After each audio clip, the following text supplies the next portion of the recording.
Hi, everybody. Thank you for joining us again on Between the Vines. I am Jennifer Phillips Russo here with my co-host, Kevin Martin. We are with the Lake Erie Regional Grape Program. Our group is combined of Penn State and Cornell specialists, and we have two other specialists joining us today. We have Dr. Terry Bates, who is the director of the, I always call it just Clairol, so it's Cornell Lake Erie Research and Extension Laboratory. And we have Hans Walter-Peterson, who is my counterpart in the Finger Lakes. Welcome, everybody. Thanks for joining us today. Hi, Jen. Kevin, I'm sure you have some questions to kind of start us off with. I do? I say Kevin, but I don't know. Well, looking out my window, I think the thing everybody's going to talk about this week is the cold temperatures. And when we get 6 inches of snow, it's obviously cold. And I think we all saw some bud development. We talked about that last week with bud break occurring probably late last week in some of our farms, and then officially early this week at Clairol. So yesterday.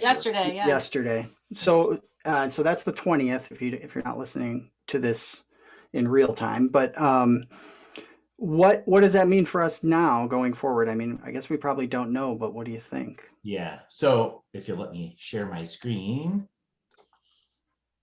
For those of you who aren't watching, Dr. Terry Bates is now going to talk us through some stuff. Yeah, so thanks, Jen. Can you see that? My screen? Yes. Okay, good. Okay, so the first question is about, bud break. So the first thing about what temperature that your buds are going to survive at during this cold break has to do with, what stage of development that they're in. And so there's several scales, actually. Most people use the Eichhorn-Lorenz scale. For Concord, we actually use what we call a modified Shawless field score, which was developed by Nelson Shawless, was actually modified by Kelly Link up there, who used to work at the lab with us. And so we look at, when is there 10% pink, which would be stage 3. And bud break for us is stage 4. And as Jen and Kevin were saying, across the belt, you're getting bud break at different times. And we'll see even across the vineyard block, you're going to have bud break, on different vines at different times. The point about the phenology block is that we are measuring the same phenology on the same set of vines under the same conditions year after year after year. And we adhere to a standard set of protocols. So we're measuring the same thing every year. And what that really is doing for us is, if you can see the chart there in the middle, where we're tracking bud break, bloom, and veraison, from a 30, 40, 50 year span of time. So we're able to use that data to show, our bud breaks are getting earlier and our bloom dates are getting earlier over time. It isn't really effective in telling us, we have bud break on one side of the vineyard versus the other. There's enough vineyard variation to cause that sort of stuff to happen. When it comes to frost damage, it's really good for you to be out in the vineyard and assessing what stage your buds are at, and it'll help you determine what temperature they are going to freeze at. This is my go-to right here. Yes. So based on some work out of Michigan State, Tom Zabadal and Stan Howell years ago, looking at temperatures at which buds freeze given the stage that they're at. So without going into too much of a physiological explanation, this is posted on our website, and it tells you what happens during a freeze event. So really what happens is, you have the living part of the cell, what we call the symplast. It's what you typically think of a cell membrane, and then all the good stuff that happens in the cell is in that living part of the cell. And with plant cells, there is a structural component of the cell called the apoplast. It's a bunch of cellulose and hemicellulose. It's like, think of it as like the walls in your house. And there's a little bit of water in the walls. And during a freeze event, what happens first is that the water inside the walls of the house essentially freeze. And so it's not actually the living part of the cell that freezes. And when when the water in the walls freezes, it becomes, the solutes become more concentrated and actually suck the water out of the living part of the cell. And that dehydration is what kills the cell. And so you can measure this. So when the water in the walls of the house freeze, it actually gives off a little burst of heat energy, and you can measure that. And so depending on what stage your buds are at, the water in the walls of your house are going to freeze at a different temperature. And at bud break, it's about 27, 28 degrees. And most of us, if we're at, say, 50% bud break or something like that, then, you're talking 28 degrees, the water in the walls of your plant house are going to start freezing and dehydrate the cells and kill them. Terry, I have a question, and I don't know if you can answer this or not, and I apologize if I'm putting you on the spot. Do you know how long we have to be at that 28 degrees? Is it just have to hit it and then your walls freeze, or? So it depends. So those different stages. So what prevents the water from freezing is that you have solutes in the cell wall. So it's like you think about antifreeze in your car, or, why doesn't the water in your radiator freeze at 32 degrees? Because you put an antifreeze and it's the solutes in the antifreeze that cause that water mixture in your radiator freeze at a much lower temperature. So same thing with the cell walls is you have water with sugars and proteins and other solutes. So it lowers that freezing temperature. You don't get ice nucleation right at 32. So you can get it at 27 or 28. It's also the basis behind people trying to spray sugar on their vines or spray potassium on their vines. At this time of the year, is that you're trying to increase the solute concentration in the water in the cell walls to prevent ice nucleation. The problem is it's really hard to test those products. In theory, they're supposed to work, but it's really tough to actually document it and publish it to say that it works for sure. I see Hans nodding because we've all kind of had experience with these different sprays. Yeah. Another thing we're testing right now. Okay, so that's one way you can try to make the water in the cells in the walls of your plant cells. You can try to make it more antifreeze by doing those things. Or that naturally happens when you're in an earlier stage of development. So another thing you can try doing is to delay bud break. So one of the things that we are testing right now is called, it may be called Frost Shield. It's a product coming out of Ohio State by Ahmed Dami. It's got some horticultural oils in it. It's got some phytohormones in it. And the idea is that it's supposed to delay bud break. And we're actually testing it this year, which might be a really good year to test it. So we actually have 2 formulations of the product. We sprayed it in a replicated trial with a control in 2 different locations on the farm. And by our first readings, so Dan Sprague, Ted Taft, and Scott Ebert went out and were rating it for percent bud break. And the Frost Shield is definitely delaying bud break in those vines. And so they should be hardier down to a lower temperature. We're going to find out. That's promising. So yeah, so if that works, then we have to go through the whole process of getting a product like that labeled and commercially available and being able to use it in our area. So it's a process.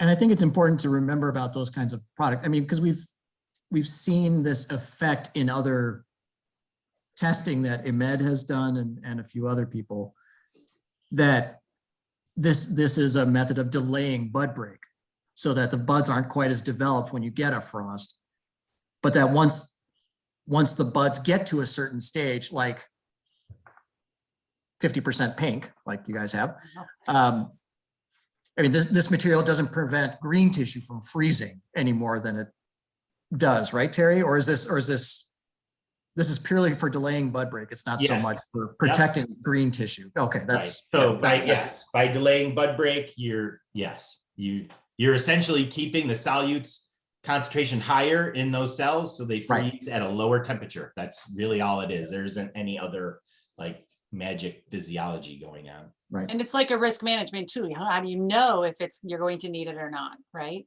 Like you have to get it on by a certain time, I would say. Yeah, March? so this actually, we have a protocol where we sprayed it in mid-March, and Right. yeah, it's not like you got to spray it on a day before the frost happens. So it's, Well, I was just going to say that's sort of good and bad because it probably is, if it's going to work, it needs to be something you implement almost into your regular management practice. In mid-March, we didn't really have a great idea that we were going to have an increased risk of frost this Right. year. Right. I guess by mid-March there was maybe a slight hint, but that was it. So it's just got to work, and you may put this on 10 years in a row, and that 10th year, maybe it does a world of good for you. Right. so for everybody who's worrying out there, because we don't have this product right now, what are you suggesting? Oh, well, there aren't a lot of good options. So, right. So the first thing you do is kind of avoid the frost by delaying bud break. So those, so when they hit those temperatures, those buds are protected anyways. The next thing you could try to do is, spray some potassium on the buds. We don't know if those work or not. Again, I kind of see the look on Hans's face. Like, I have never seen one of those studies where it actually works consistently. So again, it's a risk. It's a risk thing. And then the other thing is to try to avoid a frost by essentially changing the temperature of the air around the buds. So you had a question before we started this about radiational frosts and wind machines. And so, okay, so there are two types of frosts you can get. There's the radiational frost, which we saw in 2012, right? Cold air kind of moves in. It's a clear, very still night. The cold air pools down near the floor of the vineyard, near the vines, near the fruiting buds, and there's warmer air aloft. And that inversion just sets up a freeze event. And one way to get around that is by having a wind machine that mixes up that air and pulls down some of that warm air down to the vine level. And then you avoid the frost by not having a frost, by having air temperature around the buds that's higher. What's happening like last night and tomorrow night is what we call an advective freeze, meaning there's not an inversion. Our wind speeds are, over 5 miles per hour. So 10 miles per hour, 15 mile per hour wind coming off of the lake.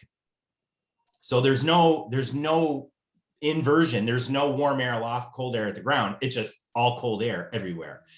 And so there's wind machines, and that doesn't work, right? You can't stop an inversion when the fan is already blowing in your face. It's just already just cold air.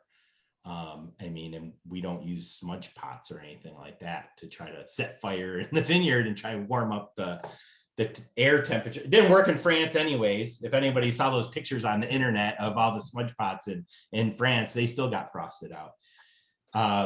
So really everyone says the best frost prevention is site selection, and the entire Lake Erie Great Belt being up against the warm waters of Lake Erie, and we having westerly winds coming off of the lake. The lake's like 40 degrees right now. That should help condition that air and keep the air temperature above those freezing numbers. And now with your table, we are just watching, 30 degrees, 28 degrees, and, Yeah. you're just, hoping Mother Nature does what she's supposed to do, and given our site selection up against the lake to keep those frosts from happening. And given the weather last season to set the fruitfulness. So unfortunately, it looks like the winds will be high enough tomorrow night or tonight that wind machines really aren't going to do you any good. And then what Hans's letter from Jim Wilworth out of Canada was saying, what was it? Over 8 mile per hour winds, that it could actually damage the blades on the. Yeah. He said there's they have a very strict number for all the growers that basically, if things are over 13 kilometers per hour, 8 miles an hour roughly, they shut them off. They absolutely shut them off, because they can damage them. I mean, if the fan is pointed in the exact right way, yeah, it would work, but then the wind's blowing hard enough that that the fan's not doing any good anyway. Yeah. So, yeah. So if you look at tonight, or this coming morning, 2 a.m., 3 a.m., when the temperature is supposed to be 30 or below, you look at the bottom, the wind speed is supposed to be about 15 miles per hour out of the west off of the lake. These things worry me because you see how the wind starts to drop, even though it's only dropping down to 14. It's like, what happens if for 30 minutes or an hour, all of a sudden the wind quits and all that cold air just sinks to the bottom of the vineyard? Then a wind machine. So if you have a wind machine, you want to use it, you really need to be on top of it, watching the temperature and the air speed or the wind speed, and then be able to turn on that fan if you really need to. So Yeah, is it safe? I actually have to ask because I feel like frost events in almost high wind periods is a little bit unusual in our climate. Would this mitigate the other strategy, like more historical strategies that growers have implemented, like mowing grass or removing grass? Would it, if you've got high winds, those efforts, are they more or less? Yeah. Again, those are all techniques to avoid a frost and an inversion. Right. That's kind of what by I figured. lowering the grass, you're just making that cold air go lower. And so that, especially with us, when if our fruiting wire is up at 6 feet, you're hoping, it might be 26, 27 degrees right at the ground, but it might be 28, 29 degrees up where the fruiting buds are. That's the whole mowing aspect. But again, in this case, there's going to be enough breeze off of the lake. Normally our bud break is not till May 5th on average, and it's at April 20th. So in most years, it's Mother Nature does the frost shield effect, where just the buds are tighter and they're not as susceptible to cold. And it's these early years where it's helpful if we could retard bud growth.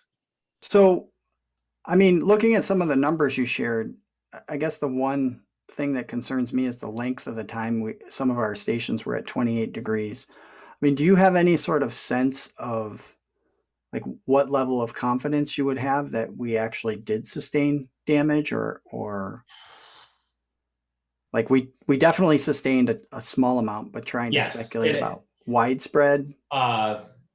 Yeah.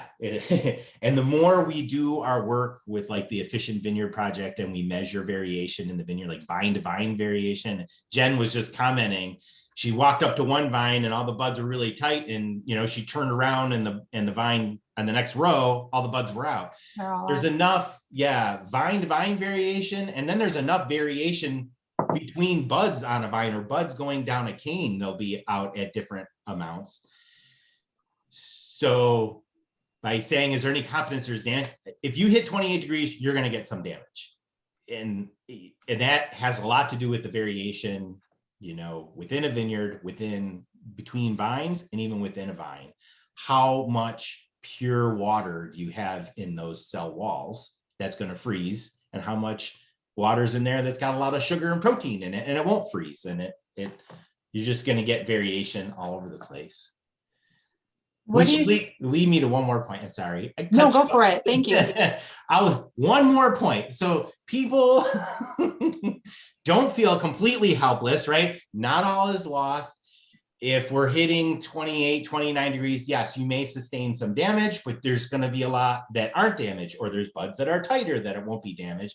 And it would be really important, especially to feel active in your vineyard, to assess the damage that is going on. And that's why I'm going to pitch my Efficient Vineyard tool that we've developed with the Efficient Vineyard project.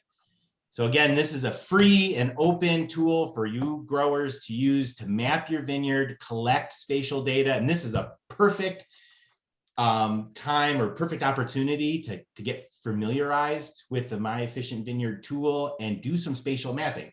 So you can go to this site, efficientvineyard.com. You can plot the blocks on your farm, and then you can do what we call a data collector. So if you go down in the corner, and click on the data collector and say you want to measure frost damage. You just hit new data collector, and you can do this on your smartphone and carry it with you in the vineyard. So in this case, I'd say, oh, % frost damage. And then I'd add fields like 0%, 10%, 20%, 30% damage. And we'll take my phone out in the field and walk it or drive it with a gator on a tractor. And just as you go through the vineyard, you're marking, I have 10% damage here, I have 50% damage there, and be able to map it. And I did, so like last year, just as an example, I did a data collector for vine size in our block. I walked the block and I mapped out vine size. So this wasn't collected with some sensor or any high-tech equipment. It was me and my cell phone walking through rating. Do I have 1 pound vines, 2 pound vines, 3 pound vines? This definitely could be the same thing as how much frost damage that you have. And then you can map it. So like in my case, I took that vine size map and I interpolated it with my other data, like my yield data. So this is what my vine size map looked like. So same thing, if you went out and rated your vineyard for frost damage, you could say, oh, 30% of this vineyard is a wipeout and I'm going to have no crop. 50% of the vineyard, I had some primary bud damage and I'm going to get 1/3 of a crop. And then the rest of the vineyard, it was fine. And I'm going to get 100% crop. You put that together and it'll help you with being able to estimate what your yields are and how you want to go about managing that vineyard block. So I think I'll come up with a tutorial just for this, being able to assess frost damage, and then we'll post it and growers can watch it. Just So curious. yeah, so what we're looking at now is the process data, the pruning weights, right? Yes. Or is yield overlaid on that?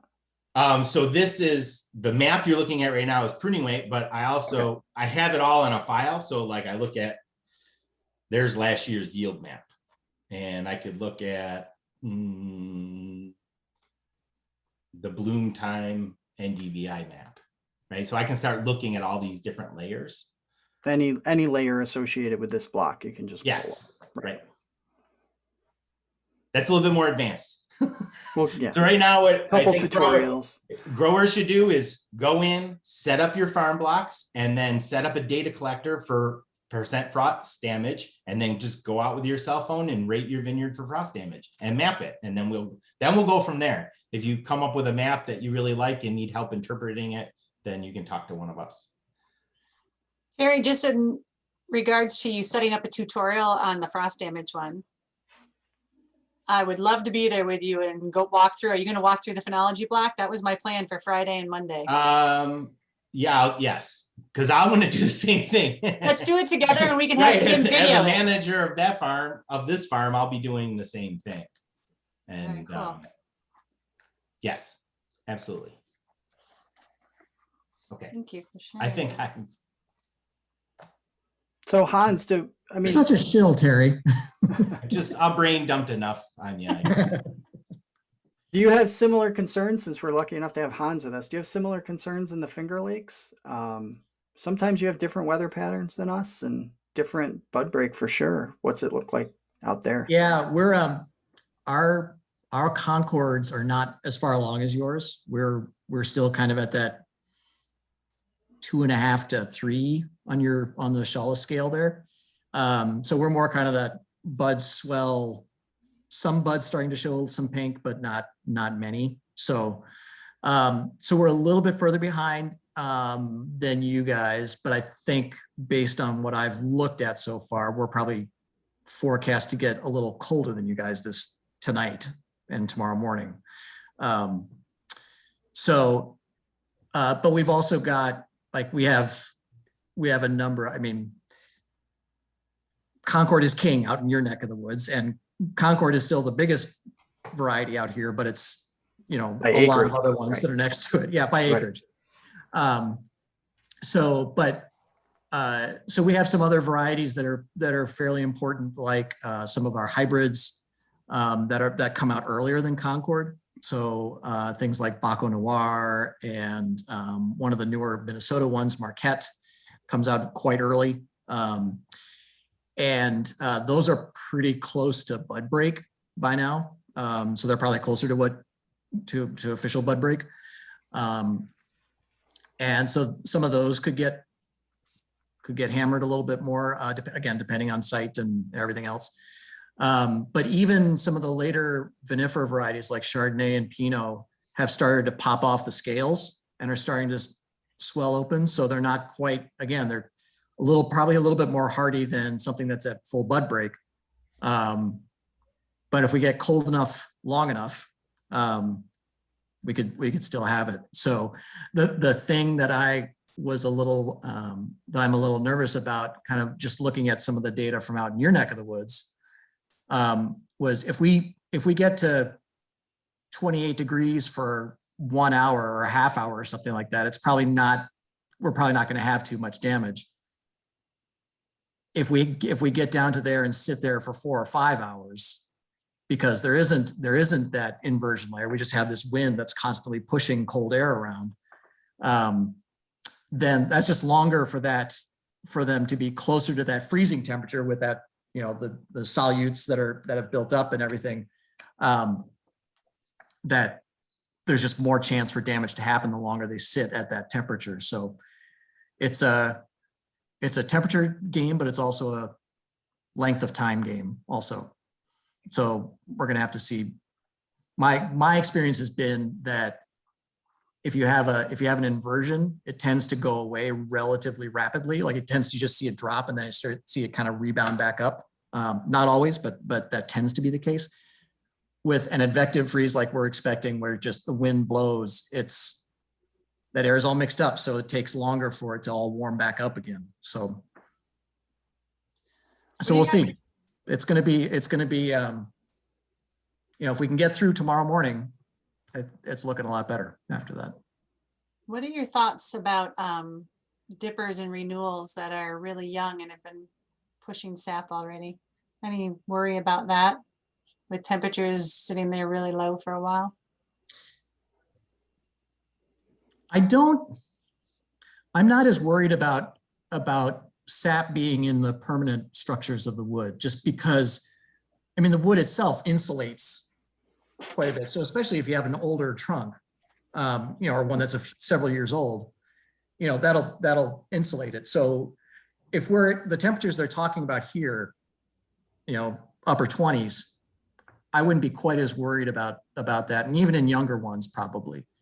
If we're talking about it has a lot of solutes in it. Right, exactly. There's like a lot of maple sugars. syrup, Yeah, right. So it would take a lot for that to happen.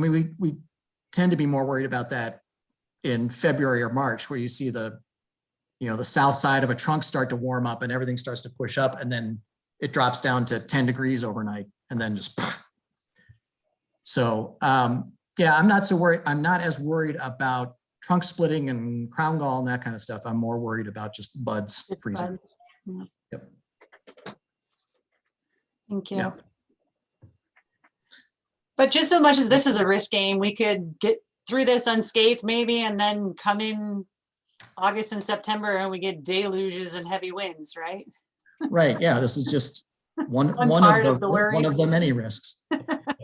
Yeah, and I think it really depends on the management strategies. Unfortunately, we're early enough now. So we've had this event on the 21st. We might have another one on the morning of the 22nd.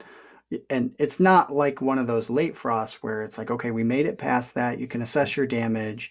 And now you're in a good spot because it's June or the end of May. We're really not there yet. But, for something like this in some of our spots, I think some of the growers that manage for these frosts are probably more likely to be okay this year based on the event we had last night. Leaving up more buds, farming for secondaries are all going to be effective tools when you're on the edge like this. The only caveat I would say to that is we still do kind of have a ways to go before we're out of the woods in terms of these kinds of risks because we are so early. So, well, we had both of our regions got zapped last year around May 9th or 10th. Right. With frost last year. So yeah, we're still a few weeks out from our average last frost dates. Again on the 13th too. Right. So, but I think Geez, you guys talk are about full of what's good news. right. So I think the best thing, and what I wrote to my growers today, to the growers out here was, like Terry said, there's really probably nothing that we can recommend that you can do at this point to, spray something on or something like that. I mean, if people want to try stuff, that's fine. I mean, that's up to them. But there's really nothing that we've seen that we know would work consistently and would be worth implementing, as far as data that we have. But I think Terry made a really good point of probably the best thing you can do is after this happens, go out and do an assessment of whether it's freeze damage, or if you have extra buds that you want to cut, you can do that, or just wait until the shoots grow out a little bit more and start counting clusters, and just kind of see how many primaries survive, how many secondaries come out, primary and secondary shoots, and how many clusters they're each carrying, because that can start to give you a sense of how much yield have I lost. If you typically have 2 to 3 clusters per shoot, and now you're averaging 1.2, that's going to tell you something, right there. So I think that's probably the best thing you can do at this point, is kind of go out after the fact and assess. Great advice. Thank you. And Thank you Terry, guys for being with us.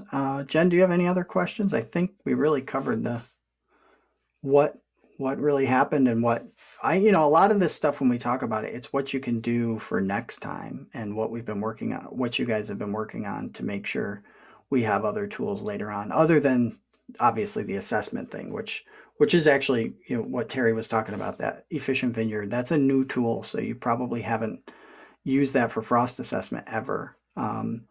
And trying to, manage more data in terms of your assessment is Perfect going to be timing. really helpful before you adjust your management strategies. Yeah. We do know back in 2012, at that point, we were already starting to collect NDVI sensor data, and that early after bud break, the 3 to 5 inch shoot growth, when we were doing our NDVI, and you went into a frosted vineyard and you had this variation between damaged and undamaged vines, it was clear, and it related really well to the final yield map of that vineyard. So it's, it's definitely like possible, doable, it's measurable, you can manage against it. Yeah, and it's often very difficult to sort of interpolate that data across the belt, but in that case, it worked pretty well. I think because that frost was so widespread. I don't know if that's always going to be the case. I mean, there's a lot of localized variation, which I think this new tool is going to be much better at capturing for individual farmers. And that's probably, I hope, what you'll see this year when you're hitting 28 degrees, not the widespread, numerous frost events that we had in 2012. But again, thank you guys for joining us. Appreciate it. Awesome. You bet. Thank you. Thanks, everybody. We'll be back next week with an update on some of the other growing season stuff that starts to occur, and if anything develops on the frost front, because we do have another scary night ahead of us tonight. We'll be talking about that as well. Thank you all for joining us. If you have any questions, you can certainly feel free to contact us in your normal way. Comment down below if there's anything else you want to hear, if you're watching this on the vlog, and please subscribe and rate us however you normally listen to your podcasts. Thank you.